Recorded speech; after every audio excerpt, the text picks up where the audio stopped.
I'm Michael Bronski. I live in Cambridge, Massachusetts. I've been involved in the gay liberation movement since 1969. I see myself as a public intellectual. I've written a number of books about LGBT queer life and politics and culture. I've been a journalist. I have been involved with political organizing, and I was worked with a number of gay publications, not only now, but beginning in the 1970s.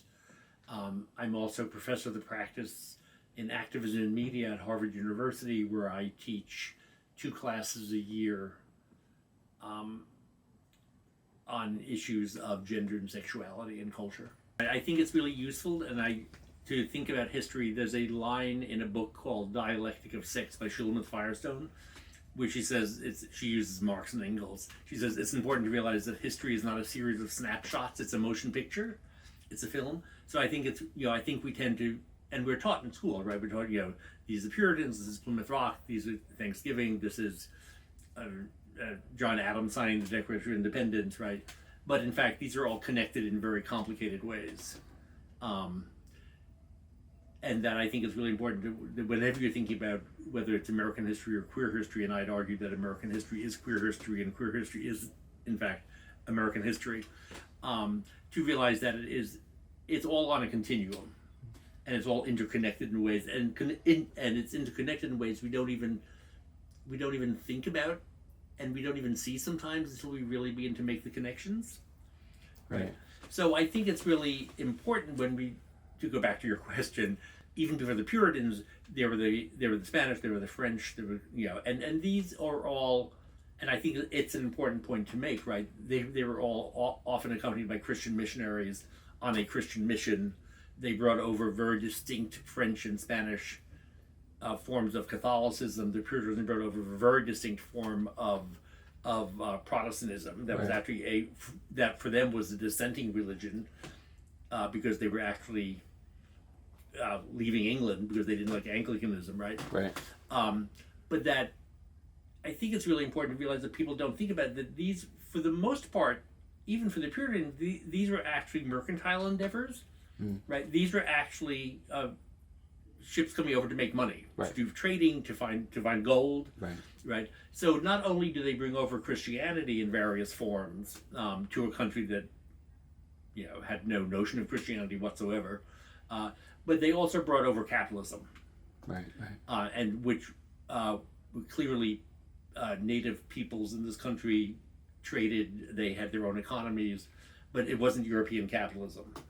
It wasn't the rise of the market, right? So I think when we're looking particularly with Puritanism, right, it actually comes over after the advent of Catholicism being brought here, after the advent of actually heightened form of colonialism. I mean, the Puritans were certainly colonialists, and they were actually deadly to the native peoples in many, many, many ways. Actually, probably not as deadly as the Spanish were on the Southwest or in Florida, or the French up in Canada, right? So I think when we're looking at what they brought over, right, they're bringing over a very distinct form of a Protestant sect, which is very, very, I don't want to say closed-minded, although it was, right? But community-based and closed only to that community. Right, closed around that community. So all of the prejudices that they brought over, right, which were, it's one of the things I never thought about until I began to think through this, right, was that the Puritans came over at a time when they could have seen Shakespeare plays in London, right? And that's why they were leaving. That's why coming here, right? Right. So I think that the foundation for what we're seeing as American history, and I think it's queer history as well, right, is a very distinct form of Protestantism that is at odds with the Catholicism that's here, that's been brought over before, and completely at odds with native peoples' cultures. Right. To that point about those cultures and those sort of belief systems coming in and being closed-minded, it struck me that the idea was very much to kind of train the sexuality out of people for a whole host of reasons. Yeah. But could you talk about that a little bit? Like, what was between capitalism and those religions and those schools of thought? Like, how did that all combine to make what we had? Sure. Well, I think so. There's a myth that the Puritans were puritanical, obviously coming from their names, right? But the Puritans, they were not against sex. In fact, there's good documentation that many marriages had to happen because the woman was pregnant. Famously, they used a bundling board, which meant that a man and a woman who were engaged could sleep in the same bed with a board between them. Right. Obviously, sometimes the board broke. Right. So I think that it's a mistake to think of them as anti-sex. They were, in fact, sex had to be in the context of raising a family and keeping the family as part of the community. Right. Right. So they are in favor of reproductive sex, and against anything that's not reproductive sex. Right. Right. Based on a different theology than the Catholic groups, right, who saw homosexuality as against natural law. The Puritans found it objectionable because it wasn't bringing children into the world, not because you should do them, but you should, right, but because children would grow the community. Right. Right. So from the very beginning, right, we have a system which of capital, right, of having to grow a community, of having to grow a family, to grow a community, to make a living, and to engage in commerce, right? Because there is no business here. They were fur trading to send them back to Europe. They were getting gold to send back to Europe. Right. Right. It's actually decades and decades before we have our own industry here. But all of that, what's the word I want? All of that context is put into place very early on. So is it a combination then of people being uncomfortable with anything that wasn't procreation related? Yes. And the fact that the more of you that there are, the more likely you'll survive, right? Right, exactly right. And also, so there are any number of, we think of the Puritans as being against homosexual activity. They were also against any other form of sexual activity that was not reproductive. Right. Whether it be masturbation, whether it be sex with sheep, whether it be two men or two women together, whether it be any oral sex or anal sex. Right. The point was to actually have children and be part of the community. Right. Right. So that excludes. We do have some documentation of men, and part of this is men who were arrested or women who were detained under the law, and they're often not particularly punished very badly, or they are if they're actually enslaved people or they're indentured servants. If they have property, they're censored a bit. Right. So the Puritans are actually more lax than we think of them. They were certainly far more rigorous in persecuting religion, whether it be Quakers, right, or any other dissenting group. Right. Like So someone like Anne Bradstreet and Roger Williams have to flee to Rhode Island to get out of Massachusetts. Right. Right. So it's almost like the persecution part of it becomes the stick, I guess, right? Yes. That to try to keep everybody. There obviously were people who were having same-sex relations during that time. It's just that the powers that be were trying to make sure that we were all going in the same direction. And if it wasn't about procreation and community and capitalism, that was kind of going against what they envisioned, right? Completely. And also you have to realize that there are villages without very many people in them, like 1,000 people. So you kind of knew what everybody was doing. Right. So the other part of it that I find really interesting is how the whole discouragement of talking about sexuality, which obviously there's been different periods of our human history where that's been more or less the case. The idea that the foundational parts of this country, that people came here and were discouraged from those kinds of behaviors, then really leads to a culture where talking about sexuality at all is forbidden, right? It becomes something that maybe people do on an individual basis, but in terms of a broader culture, it's just not allowed. It's not allowed, right? Because pleasure, while experienced by many people, I'm sure, was not valued in the same way that hard work was.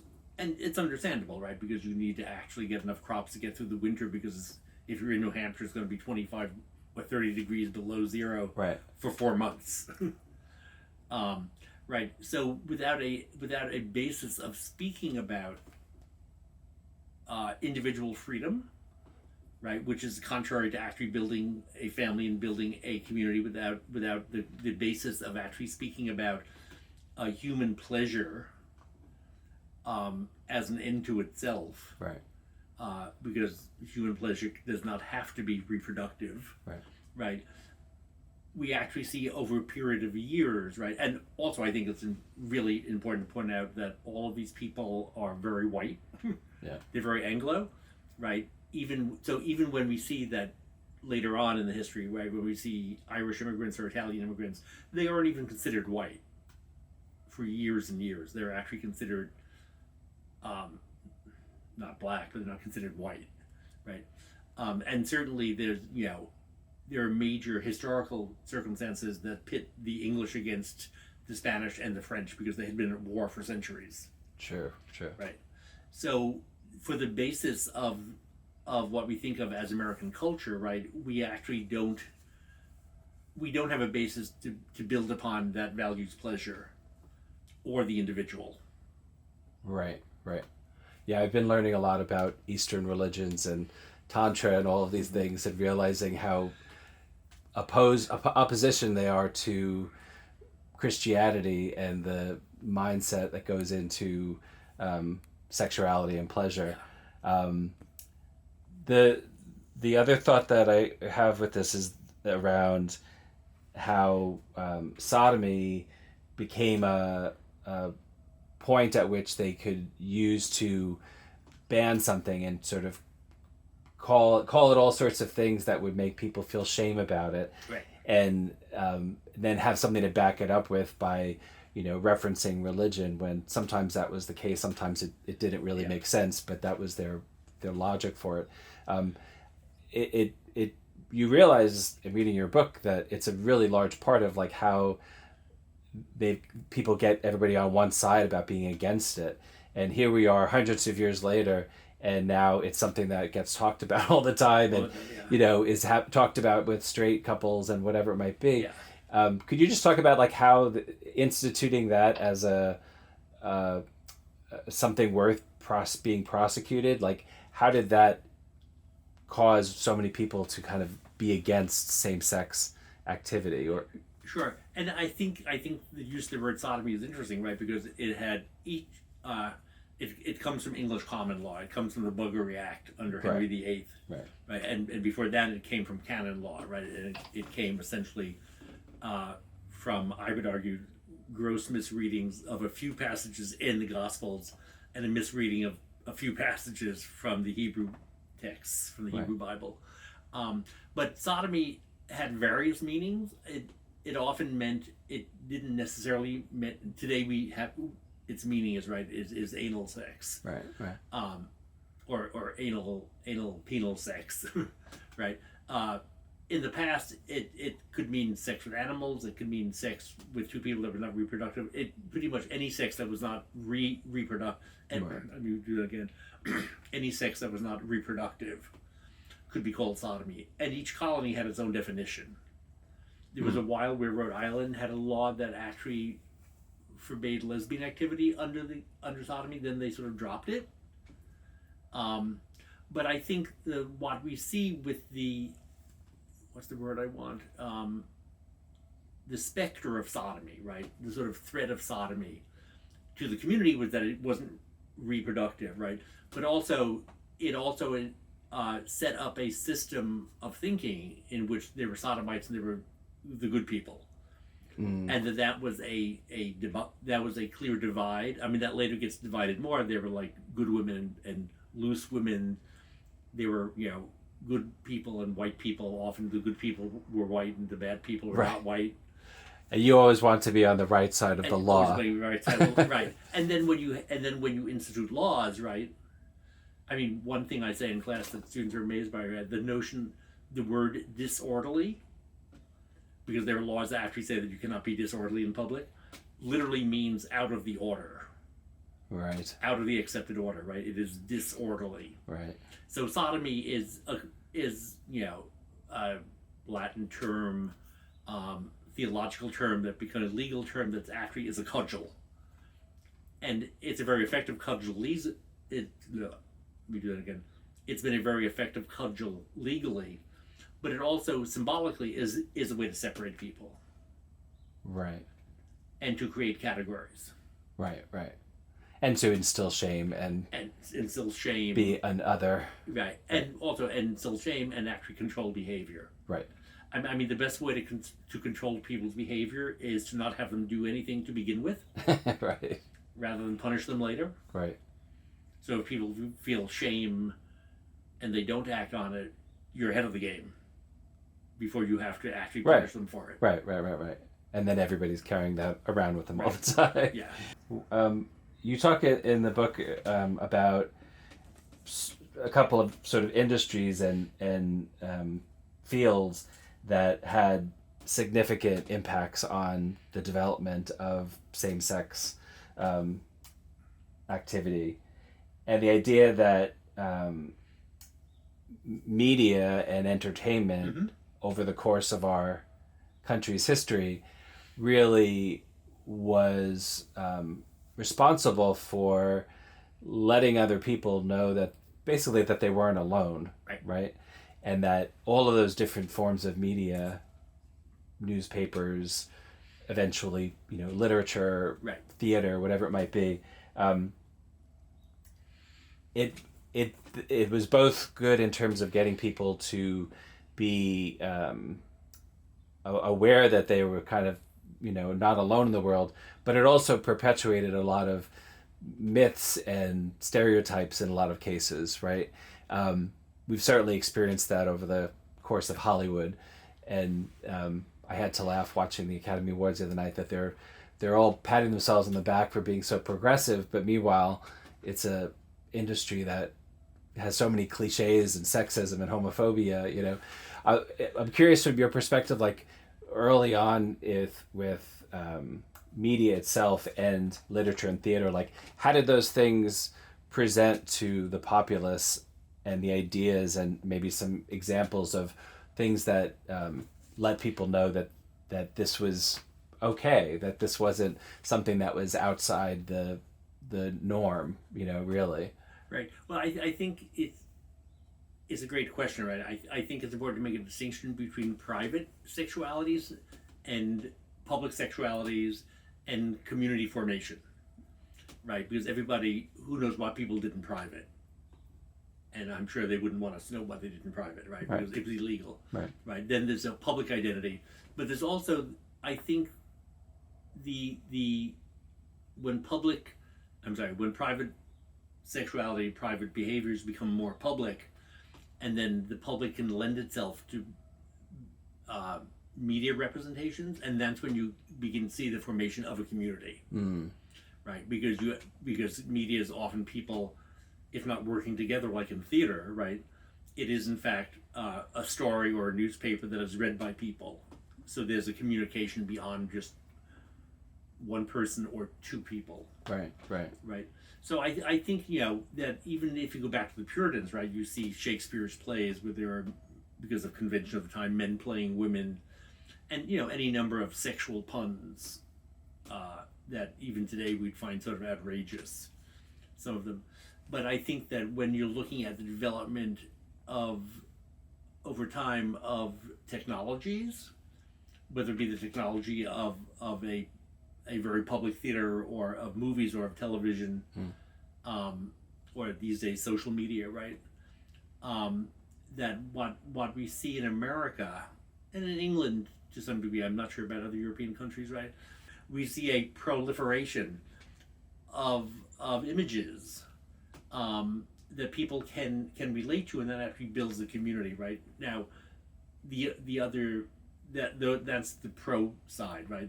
The anti side is that there's other images that are not flattering, that are not accepting. But I do think that, and I've written about this a lot in theater, right? That the theater has always been a place of the imagination, and in the imagination, you can do whatever you want. And if you put that imagination on the stage, then other people can actually see it. Right.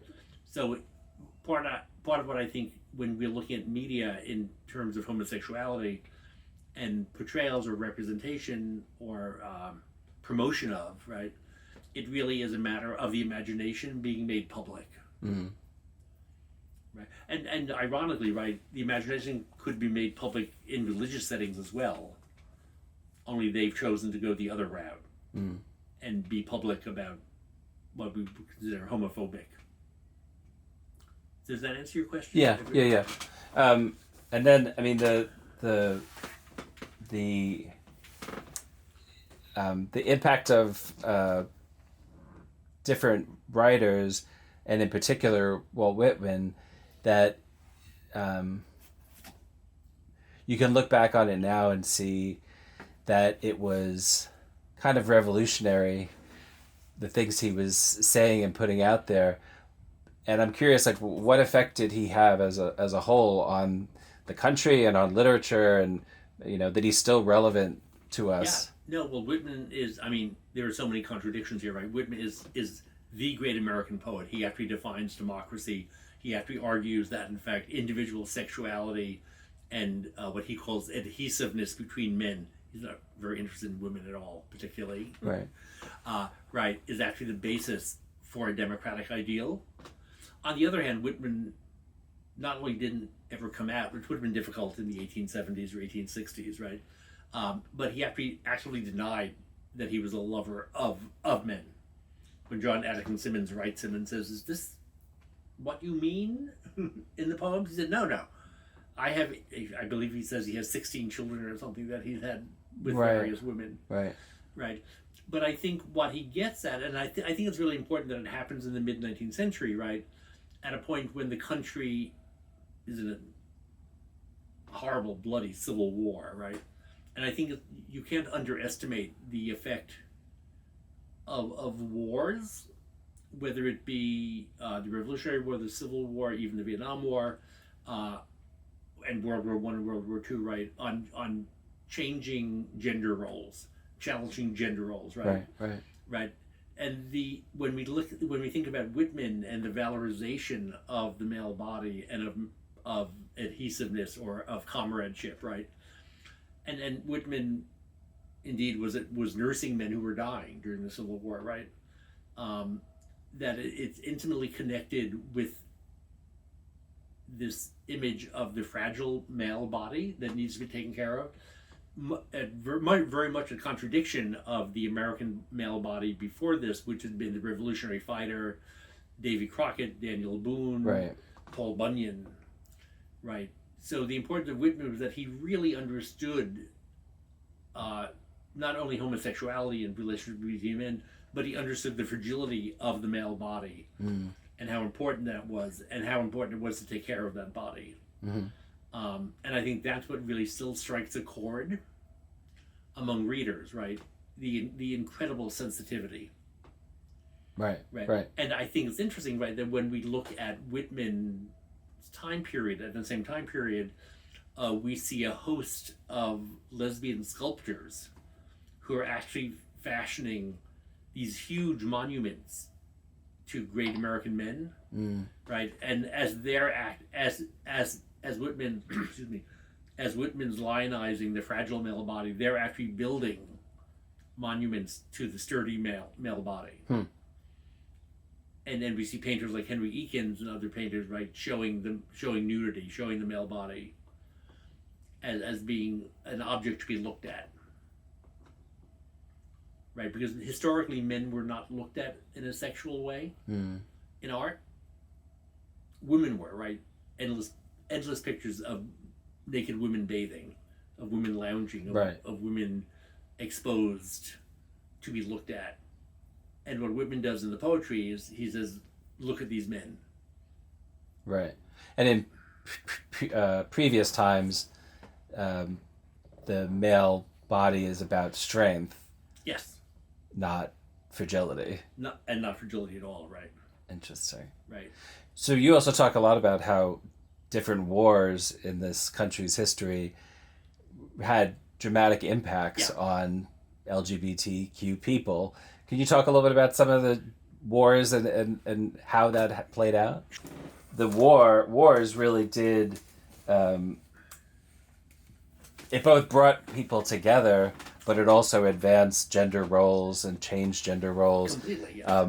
What, over the course of our history, what are some things that came out of wars for the sake of LGBTQ people? Before I want to say that after I wrote my book Queer History of the United States, in the process I gave it to a friend to read, and my friend, who's a graduate student, my friend said, "Oh, it's great, lots of interesting. I really love how you emphasize how the series of wars changed American society and changed gender roles and changed sexuality." And I said, "What do you mean?" He said, "No, it's right there from the Revolution on."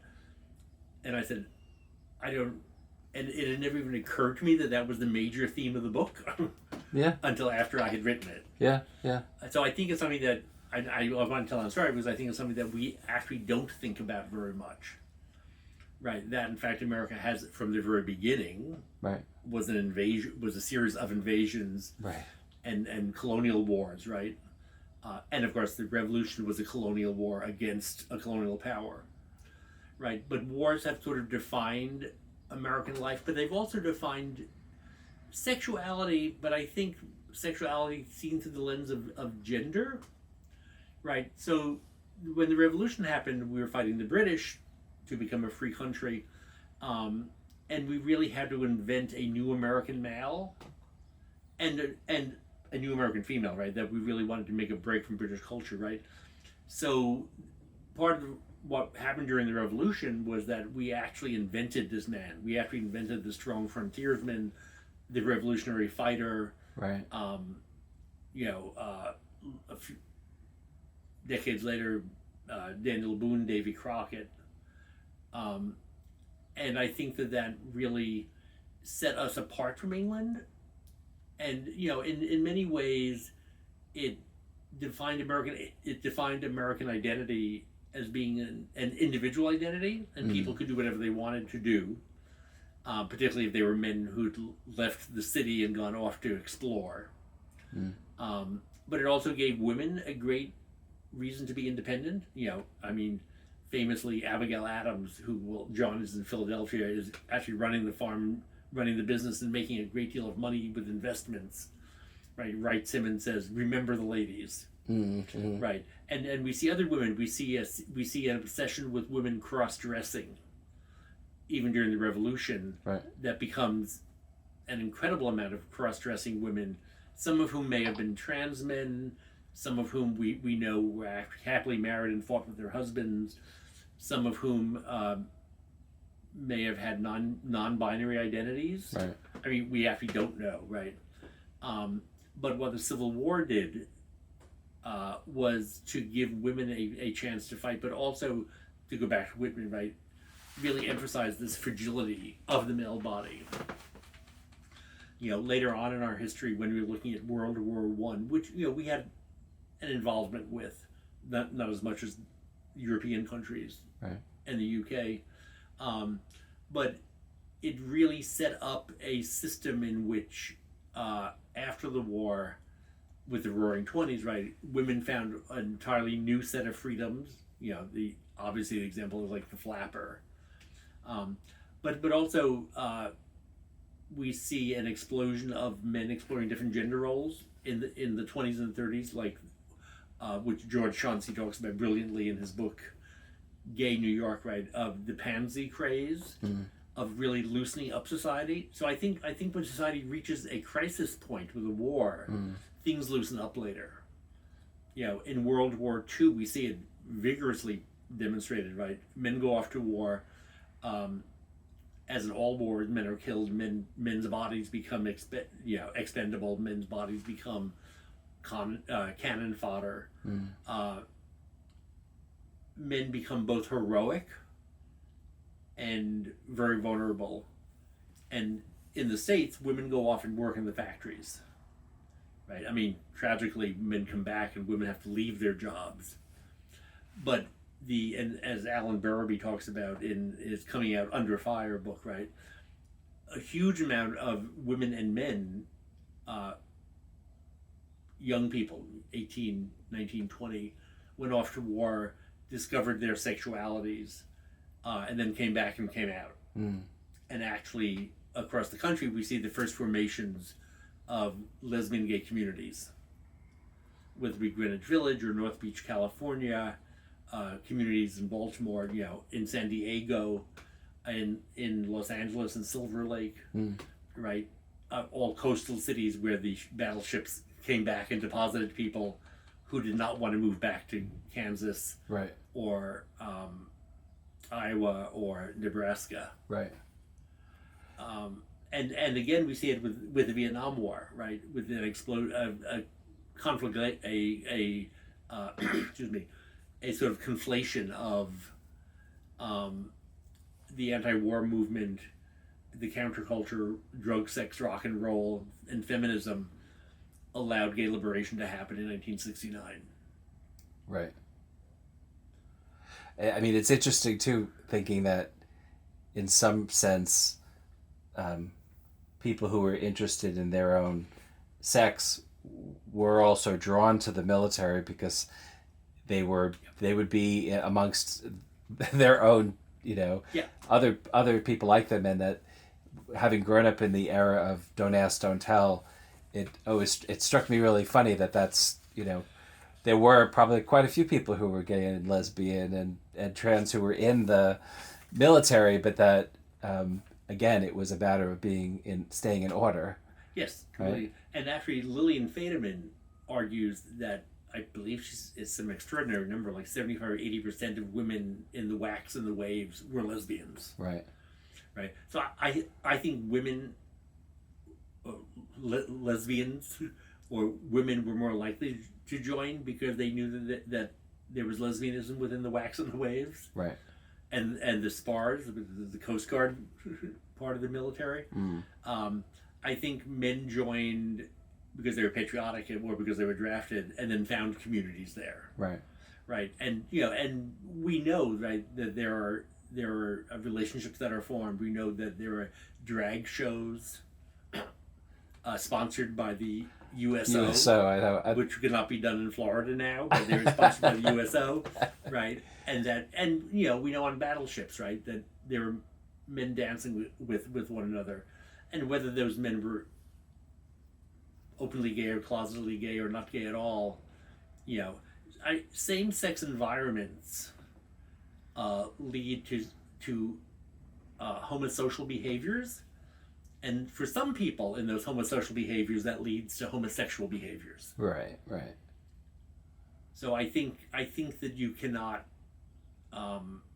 discount the connection between homosocial and homosexual, but you can't presume that everything that's homosocial is in fact homosexual. Right. Also, right, as I said before, wars are nothing but a crisis of the human body. And, whether you're gay or not, if your best friend literally is blown up next to you in a trench, you're going to feel a connection with that. Right. You are going to feel an intense emotional connection to that man who was going to protect you if this happened to you and you had to protect him. Right. And that's not necessarily sexual, but it certainly is intense. Right. As I was reading about the USO performances, I kept thinking that there's a television show in there for our current state of American mind of being so rattled about people dressing unlike their own sex or gender. Right. the piece that all that you just talked about is kind of leads to this idea of having your rights denied as a culture, right? If you aren't behaving or you're not staying in the norms, we're going to take away your rights, which is where, for the last 50 some odd years, people have been working toward regaining that. But it's interesting to think that it's systemic, right? It's not accidental. Mm-hmm. And I'm just curious your perspective of, like, as a whole of a country, this idea of, like, limiting your rights if you're not staying in line. Right. Well, I think it's interesting because I think that I think back to what I said before about, if you're disorderly and you're out of the accepted order of how things are, you're going to be punished for it. Right. And I think that what we've seen with I want to choose the correct word, the impulse for queer freedom goes through many different stages. And, so when we look at the 50s and we look at the homophile groups like Daughters of Bilitis or the Mattachine Society, we see people who are arguing, pretty radical people often, arguing for basic rights, like not being arrested for having sex. Right. Or in the case of women, not being penalized for having a woman lover and losing your children. Right. Right. Or not being fired from your job. Right. Because of actual or perceived identity or behavior. Right. And that goes on from 1950 to 1969. And what we see in 1969 is actually, again, an impulse to queer freedom, right? Is a gay liberation movement, which is essentially part and parcel to Black Power, to radical feminism, to the counterculture movements, to hippies, to communes, to paint with the broadest brush, right? And they're looking for a they aren't using a human rights model. They're actually using a liberation model, which is to change the entire society. Right. Within a few years, the gay liberation movement eventually sort of subsides a bit and is replaced by a gay rights movement, which uses, to go back to your question, uses a human rights framework of people looking for their rights within the system. Right. So it's no surprise that in gay liberation in New York, nobody had any interest in, like, running for city council or passing anti-discrimination laws. Certainly the notion of same-sex marriage was, if they had thought of it, they would have rejected it completely. Right? And that is all replaced later on when you use the human rights. And there's nothing wrong with the human rights framework. It's actually very useful for getting rid of bad laws and creating new laws to actually protect people. Right. But it is all based on this notion of what the accepted order is, right? So in the human rights model, we're simply changing what's accepted and what's not accepted. Right? Can I go off on a small tangent? Right? Yeah. I mean, I think that the attack on trans people, on trans youth, and now on drag queens, which people on Fox News seem to conflate with trans, which is drag is not trans and trans is not drag, right, is really happening because it's no longer acceptable to attack gay and lesbian people per se. Those people have become normalized and are accepted, so they are not disorderly. What is disorderly is to actually challenge gender, or to claim that that it's fun to dress up in clothing of traditionally assigned to the other sex or gender, or to say gender is actually malleable and changeable, and that's far more threatening than the now accepted. We now have members of Congress who are openly gay or lesbian, a Secretary of Transportation who's openly gay and a father with his husband, and the acceptability of it has created other categories that are less acceptable. Right. But do you think the same thing could happen? I mean, I think what happened with people coming out in the 70s, 80s, 90s is that you got to a place where almost everybody knew somebody or was related to somebody who was gay or lesbian or bisexual. Do you think the same might happen with trans people, that increasingly we have actual experiences of them and not think they're evil, but realize, hey, they're trying to be their true self, you know? I think eventually, I think it's at this point, more of an uphill struggle because there were fewer trans people than there were Right. Queer people coming out in 1969 or 1970. And I think, right, that there's a difference in the American mentality between private sexual behavior and transitioning gender. Right.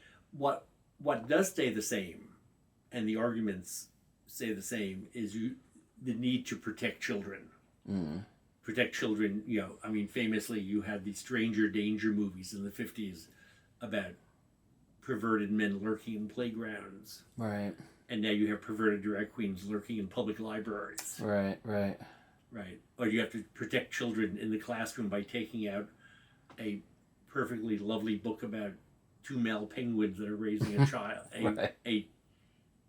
A penguin child, I guess. Baby penguin. A baby penguin. Right. So the notion of and again, it goes back to even to very much the Puritans, right, of actually protecting people from some outside force. Right. Well, there's been a long history of people fearing that gay and lesbian people were trying to convert you and win you over. I mean, there's probably been lulls in that, but that goes back quite a ways. Quite a ways, it does, right? And actually, right, there's a long history of using children. I mean, certainly European attacks on Jews from the Middle Ages on accused Jews of actually kidnapping and slaughtering Christian children to use their blood to make matzah. Right. And the excuse was, obviously this never happened, but the excuse was that you needed to protect the most innocent. Right. And childhood becomes, and we know actually children are not innocent, they're actually people with complex personalities, even at the age of 2. Right. But they become emblematic of what society labels innocent. Right. And need to be protected. And that is, again, a cudgel against people who are on the outside. Right. It gives you a reason to Yeah. go after. I have to admit, I did not know that the word homosexual didn't really exist until the late 1800s, and it came from Europe, right? But then it came from Germany. Yeah. Can you talk about? 1868. I mean, now knowing that, I kind of feel like giving something a name is both good and bad. Yeah. Over the last century plus. The fact that the word homosexual didn't really exist until late in the 1800s is really fascinating, because I think it meant good things and bad things for the world at large and for those people. Can you talk about like the how that word came to be and what we resulted with? Sure. I think, I mean, what to put it into larger context, right? There were words about people who had sex with their same sex or gender, and before this, there was a theological term which was sodomite, right? Which was actually a theological term that became a legal term, clearly based on a discourse that is predicated upon religious belief, right? I mean, famously called the sin that dare not speak its name, or the unmentionable sin. Right. Right. Or it always reminds me of, right, the obvious contradiction is that we see in the Harry Potter books is that you never say Voldemort's name, because saying the name gives him power. So you say he who should not be named. Right. And actually just saying sodomite gives the word power. Right. But we see with German sexologists like Ulrich and Kurt Benny in the '60s, late 1850s, 1860s, right, who are actually looking to do judicial reform, come up with a neutral term, which is homosexual, which is verging on medicalization, right? They actually say that an urge, that homosexual feelings were innate. They were not because before this, people viewed homosexual feelings as a choice. Right. So as a choice that was sinful. Right. So if you chose to do this, you chose to actually commit a sin, right? They were saying, no, it's natural. And because it's natural, you can't actually make it illegal. Right. So they're pushing for this. On the other hand, the good part of this was that it gave people who had these urges, these sexual feelings, a sense of community. Right. And actually an argument for the law saying, if it's natural, you can't make it illegal. Right. The bad part of it eventually was that it actually became a medical term used to diagnose people. Right. Yeah, and that happens fairly quickly. Right. It happens fairly quickly. If we look at 1868, we see people already in the 1890s saying, well, it is this category, and it's actually a category that falls outside of a category which is disorderly, right, which falls out of normal sexual practices, based upon the fact that it's not reproductive. But I think that the staying power of this is enormous. We still say homosexual today, and it is 150 years later or more. We have many other words to use as well, right? And as did they, right? I mean, Ulrich talks about using words from Plato's Symposium, yearnings, as men who desire other men. But I think the broader question, I think, is what you're getting at here, right? The broader question is really, what does it mean to name something, and what does that do in the world?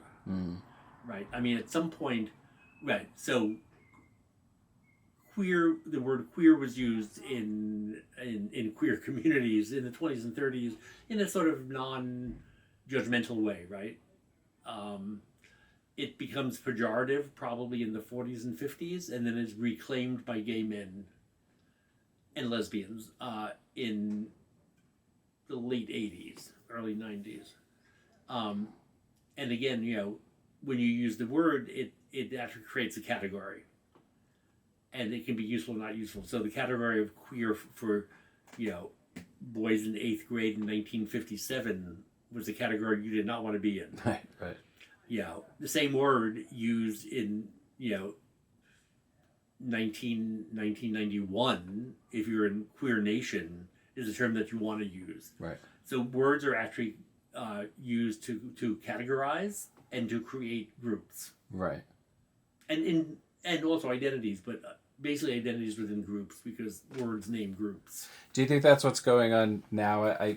My two children who were 19 and 21, and I have conversations with them about what it was like when I was growing up versus now, and we always talk about the having labels or calling yourself something. It felt like in my generation, the 80s and 90s, everybody was trying to get away from that and not be labeled. But now we're in a different period of time where people seem to seek that out. Do you think is that a part of this whole evolution of understanding ourselves? Excuse me. I would go back to Schulman's Firestone. That it's not snapshots; it's a film. Right. And that, in fact, even in the 80s and in the 60s as well, right? Nobody wanted to be a capitalist. Nobody wanted to be straight, not meaning heterosexual, but meaning a regular American, right? Uncool. Nobody wanted to be normal. Right. It was cool to be a freak, whatever that meant to you, right? Right. But that still created a category of freak. True. Or of acid head, or of hippie, or of yippie. Punk rocker, right. Punk rocker, yeah. Punk rock's a little bit later, but the same thing. It keeps evolving, right? It keeps on evolving. And I think it's interesting to put each of those decades, eras, years in conversation with one another. And I certainly don't want to say, oh, it's always the same thing. It's the same old thing people keep on reinventing, because it's not that. All of these are really fresh, Right. and extraordinarily meaningful to the people Right. at that moment. But I think the point is to put them in conversation with one another, rather than say it's just replicating, it's just kids acting out. Right. Right. And that they'll grow up and have a new identity. Right. But each new identity actually produces a new identity. True. Right.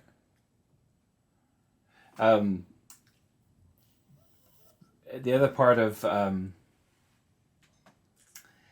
this is maybe a little more of a psychological question, but I would love your take on it.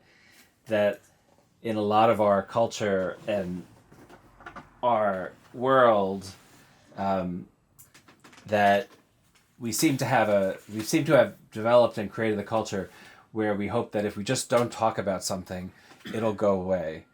And to me, it feels like homosexuality or same sex is one of those things where repeatedly people have tried to just be like, it doesn't exist, it's not there, just leave it alone.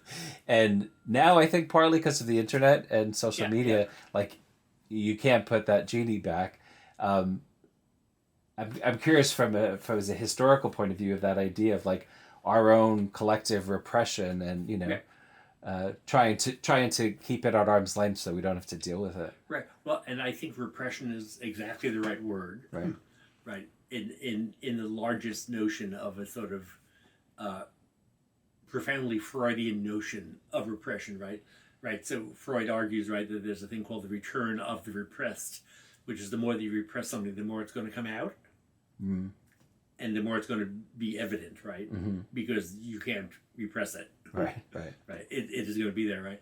So I think what's interesting thinking about sexuality, right, is that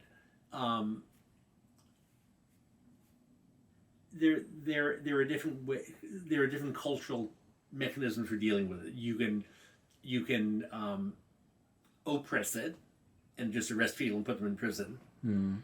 Or you can repress it and say it doesn't really exist, or it only exists for the limited number of people. You shouldn't let them influence other people about this, right? But what we've seen as the gay rights movement has broadened the field of what is acceptable, right? So now it's okay, far more than ever before in like American culture and history, to be gay or lesbian. I'm speaking maybe 15, 20 years ago, but you just shouldn't be public about it, right? Mm-hmm. It's private, right? Mm-hmm. It's very much a notion of this is your private behavior and it's fine. We've now evolved into a new stage of that, right? Which, to go back to discussing capitalism and the Puritans and all of those expeditions to America that were really coming here to make money as well as to find freedom and gold and furs, right? Homosexuality or LGBT or whatever label you want to put on it, right, has actually become commercialized. Mm. So now it's impossible to put on the TV for 2 hours and not see two lesbians in a Subaru ad, two gay men on an ad for vacations, two gay men. I just saw one the other day. Two gay men actually doing a dog grooming commercial for some medicine. I'm not even sure what it was. Right. So it's actually become more and more public. So I think, to go back to your question, I think what you want to look at, repression is certainly there and it takes different forms over the decades. I think it's also instructive to look at the tensions between public and private. Mm. Right? People in the 50s saying, this shouldn't be public at all. And in the 60s, like, I don't care what they do as long as it's not in public. I just don't want to see it. I just don't want to see it. To like, well, if they're white middle class people, we can put them on a TV ad. Right. Right. I'm reminded a little bit of the famous, probably apocryphal quote from Charles II. When his courtiers in England, came to him and they said, Your Majesty, we have to do something. There are people it's gotten out of hand. There are people copulating in the road. And he said, oh, well, as long as they don't frighten the horses, it's okay. Right? So I think what we've seen in America, right, is that the notion of how frightened the horses are keeps on changing. Right. Right. So now, we see, and again, it goes back to Governor DeSantis a little bit, right? But we see I don't even know what the word I want, a major multi-billion-dollar conglomerate, the Disney Corporation, on the Disney Channel, right? There was an episode on a Disney show last week in which, and the demographic is 8 to 12, in which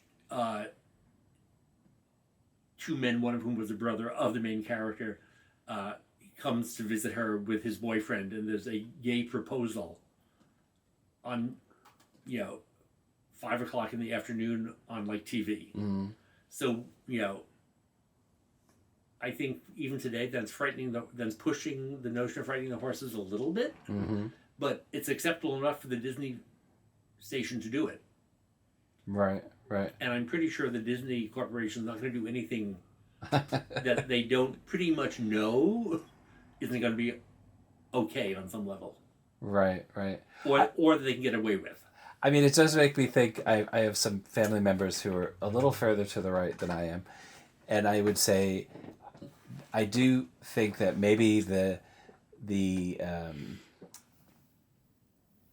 integration of LGBTQ people into the mainstream is partly what rattles everybody, and that maybe it is that privacy thing of like, do what you want or not, but I don't want to know about it. And I've heard people on the right in my family and otherwise who feel like all of this stuff is being forced upon them. Right. That, and honestly, if I watch television and I see a bunch of commercials with same-sex couples, I often wonder, like, is this running only in Boston, or is this the ad that's running in Nebraska or wherever? Like, and how you would react to it if you are not exposed to different kinds of people, right? I think so. I just want to say, to respond to what you just said, there's a famous Anita Bryant quote where she said, I just don't want to have homosexuality forced down my throat. That's the term that people use. Yes. Right. Which is like calling Dr. Freud. Yeah, seriously. Right. But I think there's always a tension, right? So I would argue, to go back to the media, right, I would argue that the incredible work that groups like Lambda Legal and Gay and Lesbian Task Force and NGLTF did, right, for ensuring that we broaden the acceptance, the legal definitions of acceptance in our country was incredible. And that equally important was a show like Will and Grace. Right. That literally played on national TV across every state, every evening at 7 or 8, right? Which made, not only that it had two main gay characters, but they made jokes about gay bars, they made jokes about gay sex, they made jokes about, camping it up, they made jokes about how silly gay people could be, right? And, it's one thing to watch that if you're living in New York or Boston or Chicago or San Francisco, right? How did that play in Omaha? How did that play in, states like South Dakota? I'm not sure, but it played. Right. And people, maybe some people boycotted and didn't watch it, or maybe some people didn't buy whoever was sponsoring it. Or it was acceptable because it was comedy, and it. Yes. You found a common denominator there. Common denominator for that, right? Or because it was well done, or because it was, or maybe they just didn't get it. Maybe they said, "Oh, it's silly New York gay guys," but they didn't get the depth of what the jokes were. Right. I was telling my daughter recently about when Ellen DeGeneres was on the cover of Time magazine saying, "I'm gay," and I said, I remember walking into this convenience store in Seattle where I was living at the time and seeing that and going, "Whoa! Like this is a really big moment that somebody at that level was coming out." And I thought, even all the stuff I've learned since about all the people who I admired who were in music or writing or filmmakers who were gay, but they were all closeted through the 90s, like it wasn't that long ago that people were in that situation. Does it surprise you how much has changed in your lifetime? I often am astonished. Um, I have to think about that. Uh, yes and no. Certainly, if somebody said, I was out before Stonewall, right? Um, and I was involved with gay politics a few months after Stonewall. So I've been doing this for a long time. Yeah, if somebody had said, "Oh, there'll be a gay person on Time magazine," a question when I teach my class, Power to the People, Black Power, Radical Feminism, and Gay Liberation. The last class I do a thing where I say, if you could go back in time to the '60s, the early '70s, to these groups, the Black Panthers or the Gay Liberation Front or Radical Feminist Group, and tell them one thing that has happened that they wouldn't believe, what would it be, right? And for the gay part, right? People say, "Well, you won't believe this, but in 2011, or whatever the decisions came down, right? The Supreme Court said that gay marriage was okay, right? Or you wouldn't believe this, but a major comedian came out on TV, or you wouldn't believe this, but the Secretary of Transportation is an openly gay man with a husband and a child." Right. Right. So in some way, over the past 55 years, almost, right, it is shocking how much has changed and how rapidly it's changed. On the other hand, I think it actually is, if I think about it, it's perfectly natural. It all happened. It's all on a continuum, right? It is going back to the Firestone quote, right? I mean, sure, if you said it to a group in 1969, you won't believe this, but whatever, right? It's like, what? But watching it unfold, it all makes total sense, right? Also, for each of those changes, right, you actually had backlash. You had people going back. I read an interview years ago with David Bowie, right, who in the beginning of his career came out as kind of gay, and then he was Ziggy Stardust, and then he said he was bisexual, and then he said he was straight, then he said he was bisexual again. And they asked him about it. He said, "Well," he said, those are things I said to the press because I felt I should say it at that point. He said, "What was interesting was that when I said I was bisexual, it helped my record sales in England, but hurt them in America." Right. So I think that. Also, I know we're doing the interview, and I wrote a book called Queer American History, right? But things are really different in other countries. I mean, even a country like England, which is kind of more like us than other countries, things are quite different in terms of acceptance, right? I mean, when we think of legal change, right, and making things, changing the law to make sure that people aren't arrested and put in prison, right?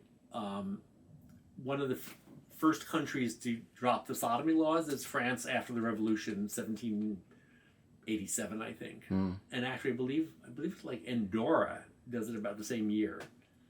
I have no idea why. Right, and other countries begin doing it, and England changes theirs, and the Wolverton Commission's 1958. The law changes after that. We don't drop it till 2011. I mean, it literally is centuries after France. Yeah. Literally, and yet lots of people were having sex all the time, and some of them went to prison, some of them didn't, and and we had gay liberation, we had gay rights, we had the AIDS epidemic, we had right, any number of other things happened, and the law did not change. So there is this ever existing tension between the law and what people do and what's acceptable. Right. Right. I mean, there were plenty of people across the country who were in interracial marriages before Loving v. Virginia. Right. And that change was, that legal change was imperative to make. And it was really vital symbolically. and literally. But people had their own lives before, during, and after that. Right. So, one of the things that becomes really clear with reading your book is how much Christianity kind of influences our laws, our civil rights, our entertainment, psychology.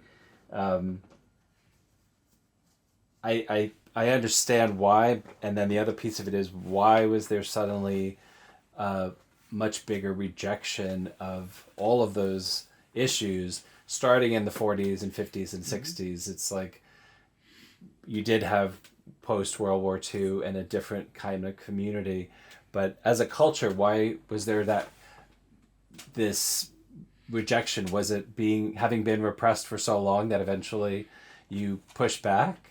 I think so. So when you say rejection, you mean rejection of rejection of accepting those norms, right? And that so many of those things are influenced really by kind of Christian thinking. Yeah, right. I think again that it goes back to there are foundational parts of American history and of American culture, right? A large part of which is actually various forms of Christianity. But Christianity, many people are deeply religious people who deeply believe in the tenets of whatever Christian denomination they are in. Right. But Christianity functions in a political way as well, right? And it certainly did with the Puritans, certainly did throughout the 20th century. And I think that America has reached several times when there's been a crisis of our acceptance of all religions and all people, and religion was not going to dominate but it was not going to be a state religion, right? But first of all, religion is built into the system. And it surfaces at times, right? It surfaces during the Great Revivals, which in the 1700s, and again the 1800s, and again in the 1920s, right? And many people argue, I think correctly, that we're seeing another religious revival now, another great revival, where religion becomes more prominent in shaping laws and policies and social attitudes. And I think it's useful to view this in a cyclical way, right? That it sort of comes and goes, and that there's a tension and an ongoing, I want to choose my words carefully, an ongoing tension between the forces of acceptance and liberation, which I think are two different things, but they can function in tandem, right? And a type of Christianity, not all Christianity certainly, but a type of Christianity that is more culturally and socially repressive, right? So I think that when we see this back and forth, this sort of tension playing itself out, I mean, we certainly saw it right in the late 70s, so gay liberation, again in the context of Black Power, radical feminism, counterculture, drug, sex, and rock and roll, blossoms in 69 and 70, and makes major changes throughout the country, legal changes, social changes, cultural changes. And there's a backlash from the moral majority, from Jerry Falwell, from Pat Robertson, from Anita Bryant with a Save Our Children campaign. And they ultimately lose that battle because they don't make the entire country Christian. But the tension's there. Not that they don't do a great deal of harm. And in many ways, Pat Robertson is actually still with us, and Jerry Falwell's son is still with us. Sort of. Even he's been seriously discredited. Yes. By his wife and the pool boy. Right. So that I think that again, viewing this as a cycle, but viewing it as an ongoing series of tensions, is sort of useful, and punctuated by wars, punctuated by changes in technology. I mean, when you think about what social media, one question I raise in class is, what if people in gay liberation or ACT UP had access to Twitter and didn't have to call meetings using a phone tree, which meant that you called 3 people, they each called 3 people, those 3 people each called 3 people. Right.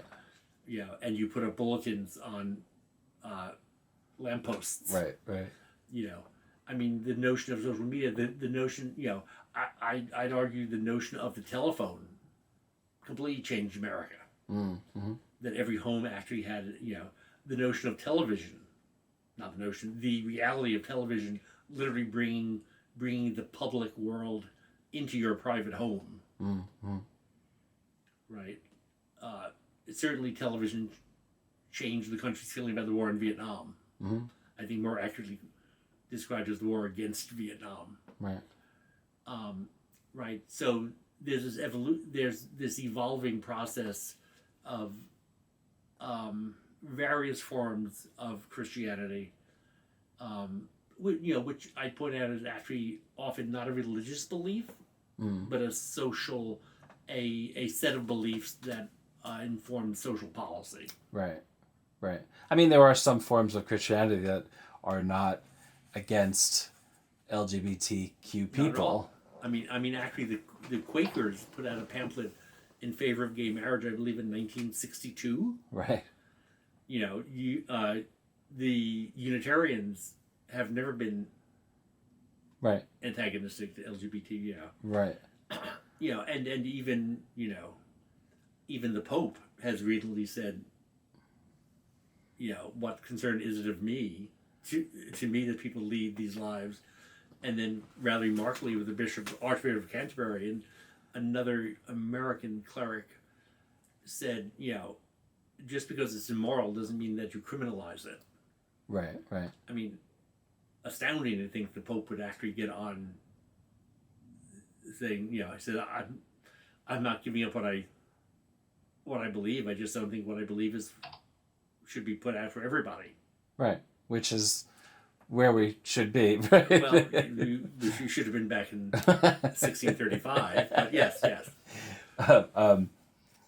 I also find it really interesting how, for people in the public eye, entertainers, politicians, sports figures, it's become much less of an issue now when somebody comes out.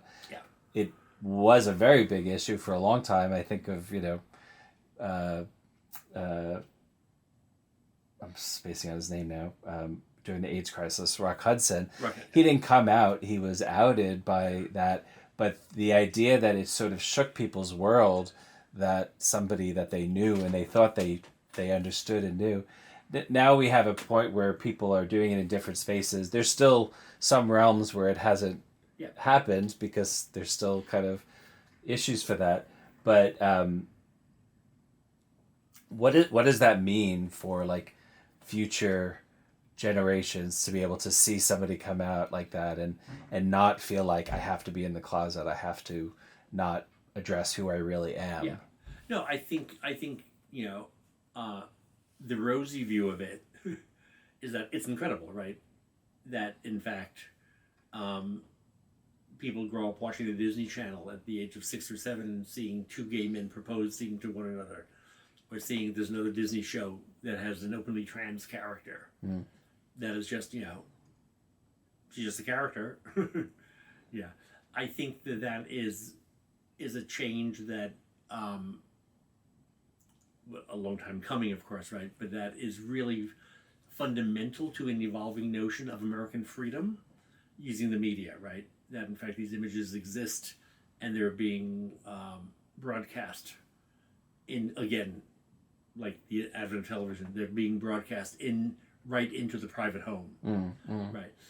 I also think there's a backlash to that. And I think what we're seeing in Florida now, and in many states with the drag bills and the anti-trans bills, right, and the aptly named "Don't Say Gay" bill, which of course it doesn't. That's not the name of it, right? is really an attempt to, it's going to fail, it's failing already, right? But really an attempt to actually obliterate not gay people per se, but the public representation of gay people. Right. Gay people in the public sphere. Right. Right. And I think it's happening now, right, because in fact of gay people are in the public sphere. Whether it's RuPaul's Drag Race or Will and Grace or yeah, it started with that, right? Or any number of shows or magazines or newspapers or public figures coming out, that the urge to actually get rid of that representation, and of course it's focused on saving children, right? I mean, you actually can't say Subaru can't have an ad with 2 lesbians in it. But you can say you can't have any discussion of sexuality from K through 12. Right. Did it clear my throat? It is. I mean, it's a funny argument because for those of us who are gay and grow up in the world, if you're only seeing heterosexual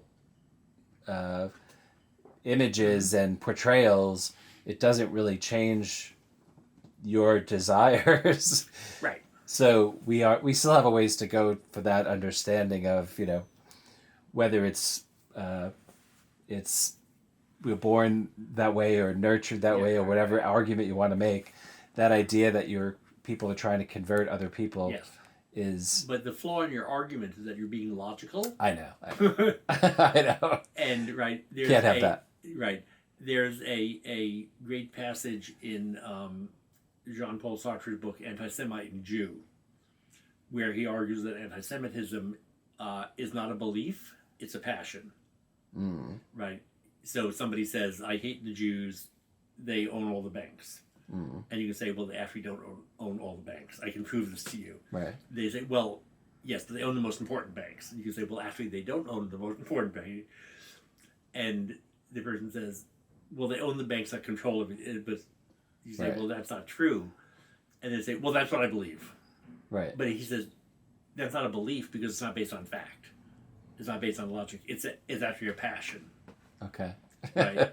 And I think that's true about homophobia, right? Right. That you can say, no, gay people, children are more sexually abused by close family members who are heterosexual than they are by gay people. Gay people, don't own Hollywood. But these arguments are logical arguments. Right. Because in fact, what homophobia is not a belief; it's a passion. Yeah. And it's a passion that has no root in logic. And its root is maybe in various things. It's in fear of change. It's in a belief in traditional gender roles that are being threatened. For the Puritans or other people back then, it was a belief in the need for sexuality to be innately tied to reproduction, because on its own it was sinful. And reproduction was actually the only way sexuality could be valid, right? But it's not logic, right? So when we're looking at, it's like, again, to go off a little bit, right? When we're looking at arguments today that you shouldn't teach critical race theory to 5th graders, well, of course, because it's taught in graduate school. Right. But that's not a logical argument. Right. But in fact, the fear, right, that critical race theory really means a threat to white supremacy. Right. Is pretty convincing for some people. Right. No, that is true. Let me just look ahead for a sec.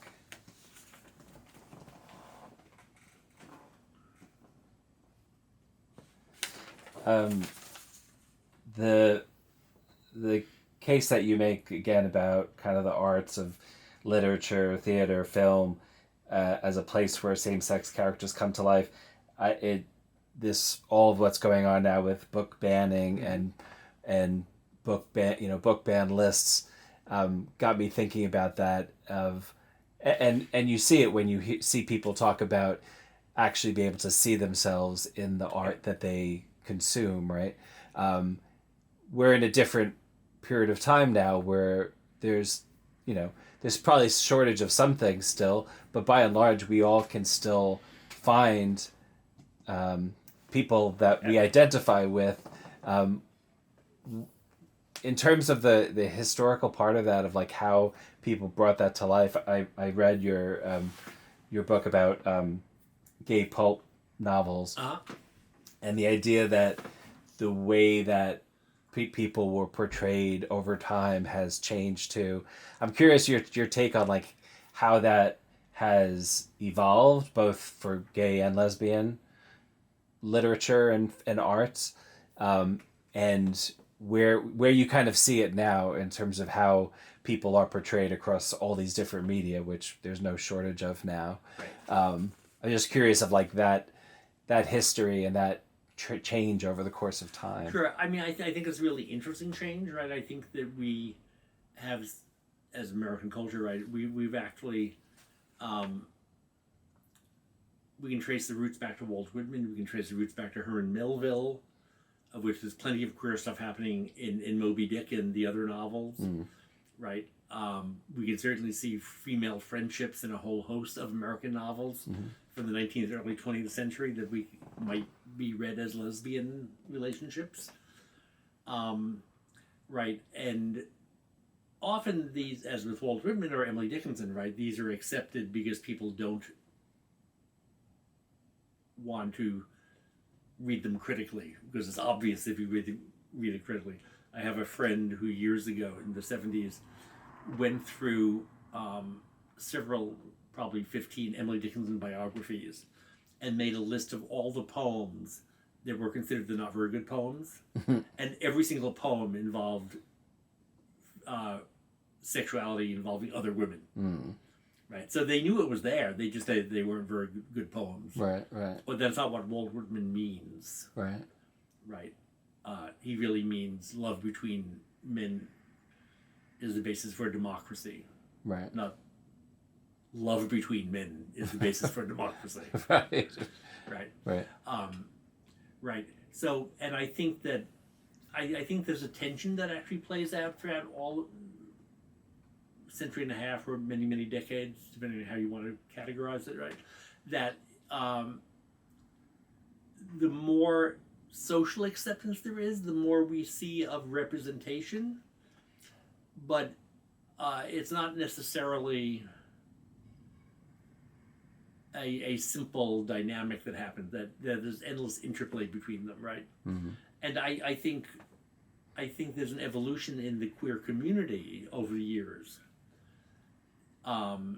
about what's appropriate representation and what's homophobic and what's not. So I'm always struck by the fact that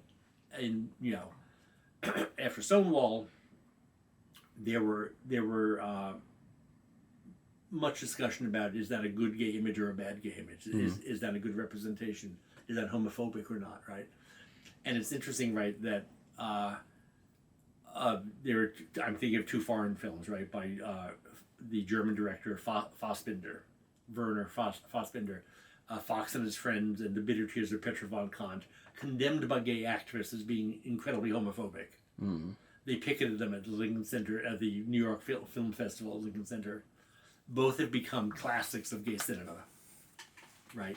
Boys in the Band, the movie was considered extremely homophobic. Was it really? Yes, I mean completely homophobic, right? Huh. Negative pictures of gay men. They were catty. They were backbiting. They were all unhappy, which is a complete misreading of the plot, because only one is really unhappy. The other ones have everyday normal sorts of concerns, right?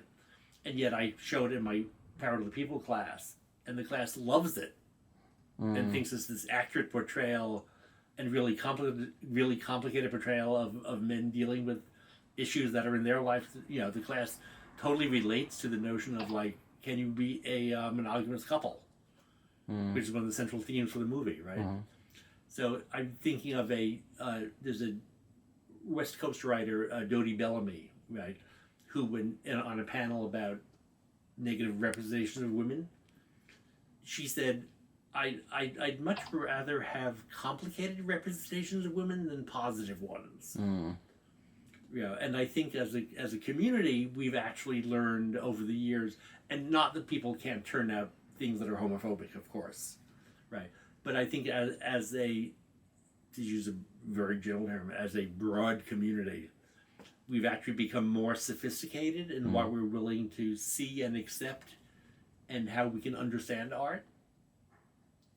So, a movie that might come out that is, a movie like My Secret Policeman, or My Policeman, I think it's called, with Harry Styles, right? Is a wonderful movie that actually is a complicated portrayal of a two men having a relationship, one of whom is married. I think in the 70s it would have been seen as homophobic. And now we see it as like, oh, this life is really complicated. In fact, we all have complicated lives. Right. In fact, the people in this movie have complicated lives. But I do think, again, that one thing that really can change the culture, no matter what it one thing that can really change the culture, no matter what is happening around it, is in fact entertainment and media. And in part, right, because if there's one supreme danger to conventional thinking and social and group think, right, it's the imagination, right, where anything can happen, right? When the 15-year-old girl can think about whatever she wants to think about in her head, and maybe write a poem for her class, or a filmmaker can think of anything they want to think of and make the movie, right? And it's the freedom of the imagination, right? And I think that's why book banning is so inept, right? Right, because they want to ban the books because they actually know the books are actually dangerous. Because in fact, the more that you represent a variety topics that we jumped over, but I was really I found it really interesting that part of your book you're talking about kind of early 1900s of Teddy Roosevelt and the portrayal of what is a man and the depiction of men over the subsequent decades is fascinating because it is like it's propaganda basically, right? Completely, You're trying to make everyone fit this mold, and if you're not the mold, then you're the other. Could you speak a little bit about like what was going on in the world at that time that caused that to happen, and then what followed? Sure. I think that's a really dynamic era in American history, right? And again, to go back, we said earlier, there's the Spanish-American War.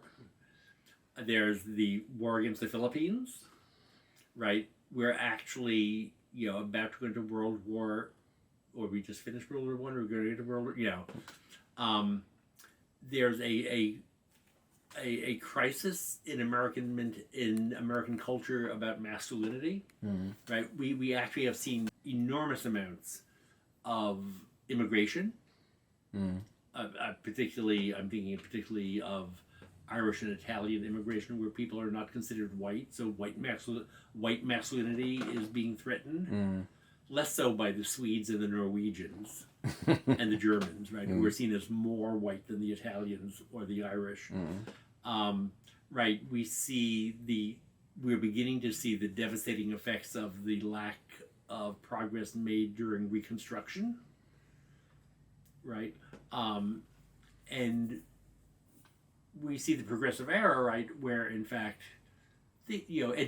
John Dewey is saying, maybe the child should be centered in education. Maybe it shouldn't be just about rote learning. Maybe we should think about the child, right? Maybe we should think about what to do about child labor. Maybe we should think about things, So there's all kinds of ways, and I think it's really important to say, right, that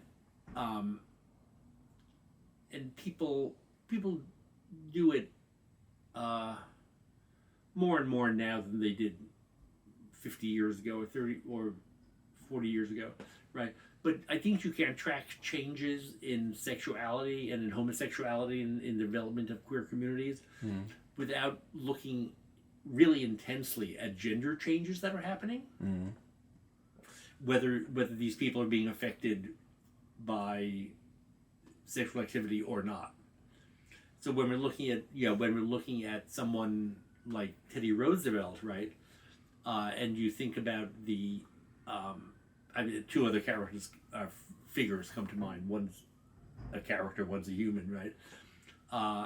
Interestingly, at the same time as Teddy Roosevelt, we have Harry Houdini, who literally, although Jewish, right, literally becomes this a man who is able to escape from anything until he's not. But you imagine, yeah. And at the same time, we have Tarzan, who's Lord of the Jungle, but he's white. Right? He's the white Lord of the Jungle. He's actually a British aristocrat, right? Who's the Lord of the Jungle, right? And these are notions, incredibly Roosevelt, Houdini, Tarzan at that moment, right, are incredible symbols of masculinity. None of them are gay men, well, Tarzan's a fictional character, but he seems to be in love with Jane, or maybe Cheetah, but certainly Jane, right? Right, and they become emblematic of a type of masculinity, which is orderly, not disorderly. Right, and I think we see it later on, right, in the jump half a century later in the 60s, when we begin to see changes because of post-World War II, but also in technologies, the rise of the teenager, the rise of baby boomers becoming disenchanted with some notion of the American dream in the 50s.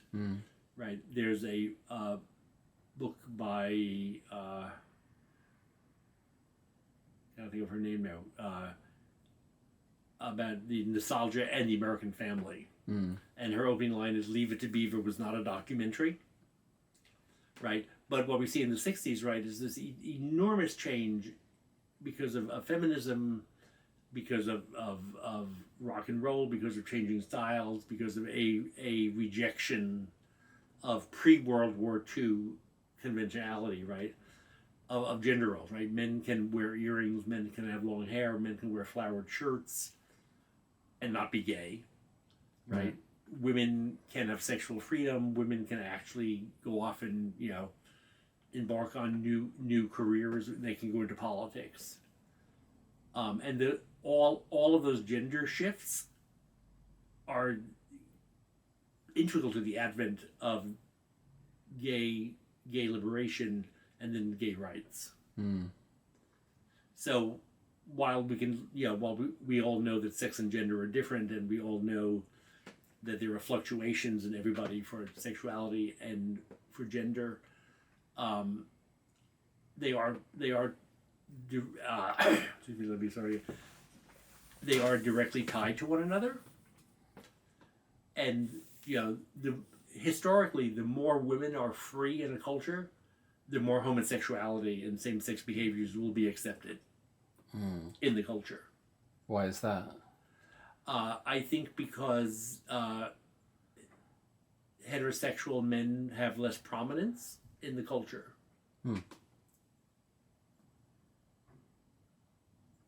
Okay. Right. So feminism and gay liberation or gay rights go hand in hand. Yeah. No, I can see that. And of course, many there were enormous amounts of lesbians who were in the women's movement, right, who had feet in both camps.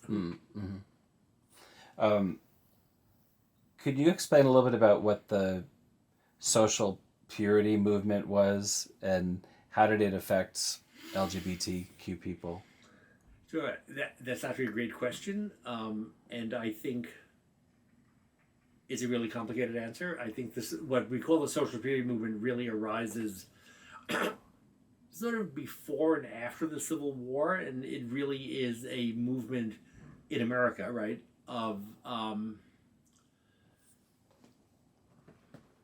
of women and Protestant ministers to reform American society. It seems feminist on the outside because it actually does often promote suffrage. It often promotes more liberation, sensible liberation for women. It also focuses on women being safe in the home and on the street. But also it's a social purity movement, so it really tries to enforce really deeply ingrained Christian ideals about femininity, being good and moral, and masculinity as being essentially intrinsically, if not evil, needing to be mastered, right? And I think it arose in American culture to some degree for women to actually overcome their disparaged state, right? So ironically, it did not actually have a lot. They didn't pay a lot of attention to what we now think of as LGBTQ concerns. It was profoundly heterosexual, right? And it also involved, right, a wide range of issues. Temperance, which ultimately becomes prohibition, not just being temperate, right, as a way to protect women against their drunken husbands, right?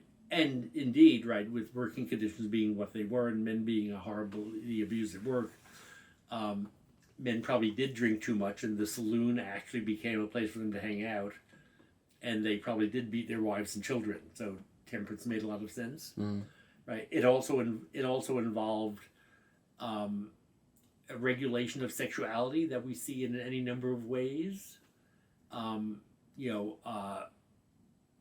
Social programs to prevent prostitution, social programs to save fallen women. I think most weirdly or oddly, it became involved with natural foods as a way to actually regulate a healthy life. So this is in history books for high school particularly, but the graham cracker was part of Alexander Graham. I think Alexander Graham invented the graham cracker, which was whole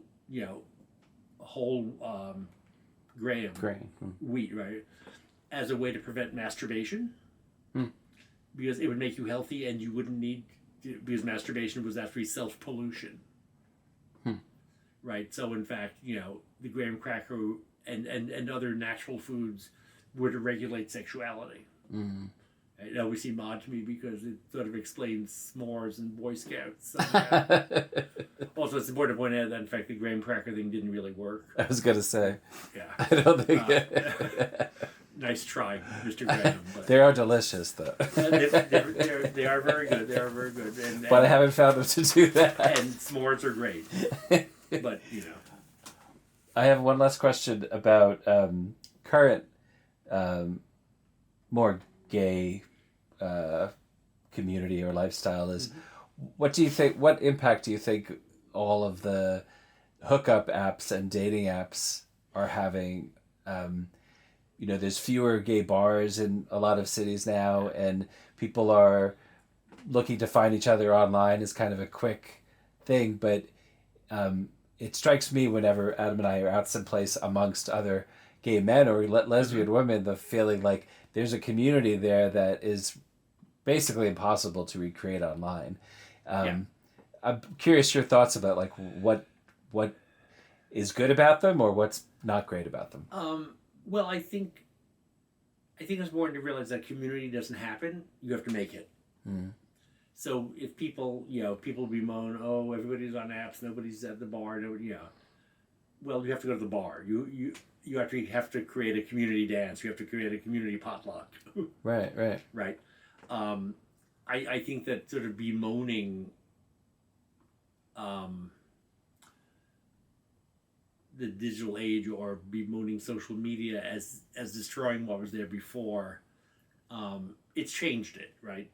But I think we can't have what we had before if we want that without working at actually putting it together ourselves. I mean, when people got together, after Stonewall, after Gay Liberation Front, people said, we actually don't want to go to the bars. We want to have dances that are not in bars. So they actually rented spaces and had dances. Mm-hmm. Right. I'm always I know that less so now, but I was always perplexed by the "It Gets Better" campaign to some degree, because while it's kind of true, it doesn't get better. You make it better. Mm-hmm. It doesn't happen. Right. People right. make it better. Right. Through hard work, through organizing, through writing, through community work, through making connections, through making friends. Right. Right. Although I think their impulse at the beginning of that was for high school students or younger who were isolated and felt like sure. I totally get it. Yeah. It's just that, like all slogans, it's not completely true. No, it's not. Right. You do have to. Surprisingly, the fat doesn't melt away at night because you take a pill. Right. Yeah, no, you definitely have to make effort to create community. And then if it's actually called political organizing. Right. Whether it's actually political organizing or whether it's socializing or whether it's actually consciously forming community. I mean, certainly, apps and, well, certainly, right, we had to think we should make a distinction. Social media, if you're a lonely, closeted 13-year-old boy or girl wanting to find out more information, Google's actually really good. Yeah. It's like great, right? And social media platforms are really great, right? When we get into the apps and the dating apps and swipe culture, I think it's a terrific way to meet people. I think people who were addicted in the 70s, people were addicted to going to the bars, getting drunk, and going home alone, were miserable. People who sit in their room and swipe and not find anybody to meet or hook up with are miserable. Mm-hmm. I'm not sure it's that different than people who had a hard time at the bar, who had a difficult time going to bars. I think part of me thinks it's too soon to make a judgment about it. Mm-hmm. Part of me thinks it's like we need another 20 years to know what's actually really going on. Right.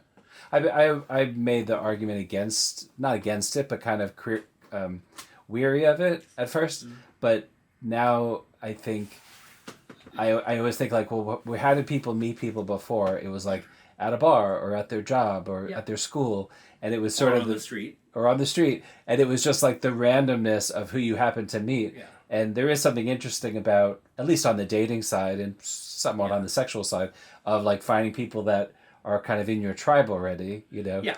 You don't have to stumble upon them. Hopefully. Yeah. So I have two thoughts about that. Right. There's a great passage in a book called Times Square Red, Times Square Blue, which is about the commercialization of Times Square, by Samuel Delaney, the brilliant theorist and I don't know what word I want to use, not pornographer, but writes brilliantly about sex. And he talks about the difference between networking and what he calls contact. Right? So if you're looking for a job and you go to a networking lunch, you're there with 400 other people, all of whom are looking for the same job. Mm. If you actually just wander around in your daily life and keep your eyes and ears open and talk to people, you're far more likely to actually make contacts through the randomness of it than being in competition with everybody else looking for the same thing. Right. It's great. You get on the app and you're in your tribe and you find people that are. But you're all essentially in some way competing with one another. And I totally understand people have different tastes, different attractions, different affectional preferences. Right. But it is competition, right? You should agree. But also, right, I think that there's a broader problem with it. I think it's a very American thing. I totally know that other countries, Grindr is not just limited to like the U.S. Right. Right, but there's something very much consumer based about it, right? Oh yeah. Like in going back to the 50s, right? Like, you want to get that new car every other year because that's the new car, Right. Right. and you it doesn't matter about your old car, right? And it's like, I suspect there's a tendency to make people disposable instead of appreciated. There's definitely a like your catalog shopping Yeah. mentality about right, it, right. which And I buy things on Amazon because it's easy and because my local drugstore doesn't have them. But it's like catalog shopping, right? And I'm not sure you want to fall into a Sears and Roebuck catalog sort of mentality. yeah. I think if you're using app and swipe culture, right, as as your only outlet, and you're not thinking in terms of community, it's limiting. Right. Right. Like anything, if it's used in conjunction with the real world, Right. it has a place there. That's a good answer. Right. And also, I think, there's nothing wrong with people meeting and chatting or having sex or not, or, Right. I mean, I think one of the incredible, really dazzling wonders of the gay male world, at least the world I was involved in since the 60s, right, is that you can actually go to, meet other men and have sex, and it can be perfectly lovely and you never see them again and it's fine. Right. Or you can date for a short time and they can become lovers of 40 years. Right. Right. There is a certain randomness in the notion of how the community is set up that actually facilitates pleasant exchanges of a wide variety of sorts. Right. Right. I'm not that. I don't know anything about heterosexuals on apps. Right. Right. No, that's a very good answer.